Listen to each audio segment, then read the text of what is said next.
Good morning. आज हम fertiliser industry का अध्ययन करेंगे। उर्वरक उद्योग। भारत में रासायनिक उर्वरक उद्योग की शुरुआत 1906 में रानीपेट तमिलनाडु में सुपर फास्फेट संयंत्र की स्थापना के साथ हुई। यानी कि भारत में प्रथम जो कारखाना है वो तमिलनाडु के राज्य में रानीपेट नामक स्थान पर 1906 में स्थापित किया गया।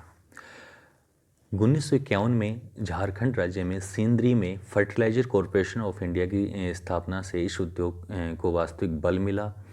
इसके बाद पंजाब के नांगल में उर्वरक कारखाने की स्थापना हुई।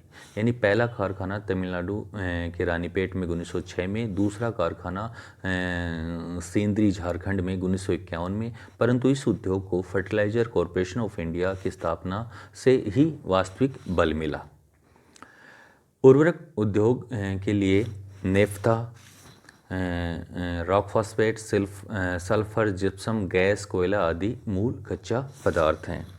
रासायनिक उर्वरक संयंत्रों के स्थानीकरण पर इस्पात संयंत्रों, कोयला खदानों क्षेत्रों तथा तेल शोधनशालाओं का प्रभाव पड़ता है।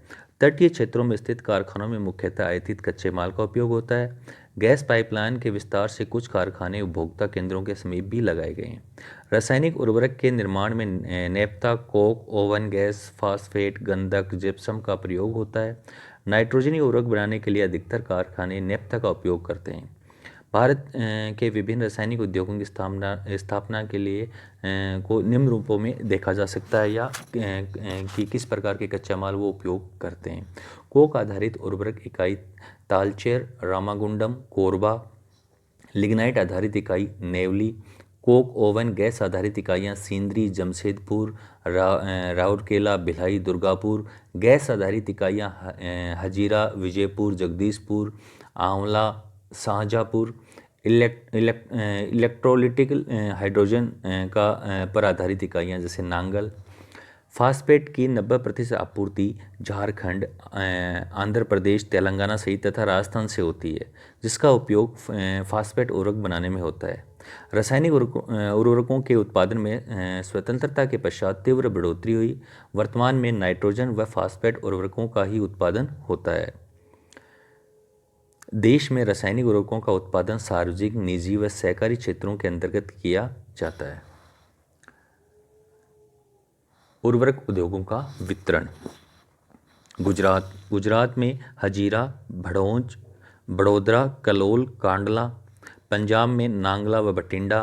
तमिलनाडु में रानीपेट, नेवली, कोयम्बटूर। उत्तर प्रदेश में फूलपुर, गोरखपुर, शाहजहाँपुर, जगदीशपुर। आंध्र प्रदेश में काकीनाडा, रामागुंडम। राजस्थान में कोटा, खेतरी, चित्तौड़।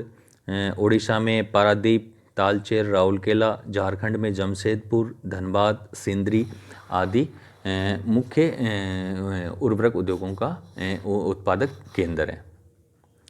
भारतीय अर्थव्यवस्था में उर्वरक उद्योग का योगदान। उर्वरक उद्योग भारतीय अर्थव्यवस्था के विकास में सार्थक योगदान करता है। जैसे कृषि विकास, उर्वरकों ने कृषि क्षेत्र के विकास को संभव बनाया। इस उद्योग ने हरित क्रांति के क्षेत्र में महत्वपूर्ण भूमिका निभाई है।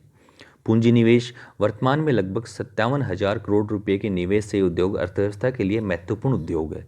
राष्ट्र का विकास, पिछले 30-40 वर्षों में ये उद्योग एक संरचनात्मक उद्योग के रूप में है। ये उद्योग संयुक्त उद्यमों या बहुराष्ट्रीय कंपनियों व सहकारिता के माध्यम से एक विशिष्ट विशेषता के साथ राष्ट्र के विकास में योगदान करता है। क्षेत्रीय विकास, गुजरात, महाराष्ट्र, पंजाब, उत्तर प्रदेश, आंध्र प्रदेश, असम, पश्चिम बंगाल, राजस्थान, बिहार ऐसे राज्य हैं जहां कई उर्वरक उद्योग कार्यरत हैं। रोजगार, ये उद्योग लगभग 3.5 लाख लोगों को रोजगार प्रदान करता है। समस्याएं, भारतीय इकाइयों की उत्पादकता विकसित देशों जैसी नहीं है। विश्व स्तर पर उच्च मांग को ध्यान में रखते हुए इस उद्योग में अधिक पूंजी निवेश की आवश्यकता है। सहकारी निवेश की अपनी सीमितताएं हैं, लेकिन अन्य इकाइयां खुले बाजार के माध्यम से धन अर्जित कर सकती हैं। उद्योगों को बाजार मांग को पूरा करने के लिए क्षमता विस्तार की आवश्यकता है। अविकसित देशों में उत्पादन बढ़ाने के लिए उर्वरकों की आवश्यकता होती है, अतः इस उद्योग में अधिक निवेश की आवश्यकता है। विश्व व्यापार संगठन के समझौते के अनुसार भारतीय उर्वरक उद्योगों को दी जा रही सब्सिडियों को कम करना आवश्यक है।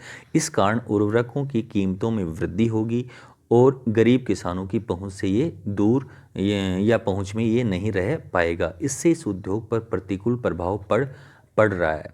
भारत में कृषि जोतों का आकार छोटे होने के कारण भारतीय किसानों को उर्वरकों के व्यापक उपयोग का अवसर नहीं मिला है।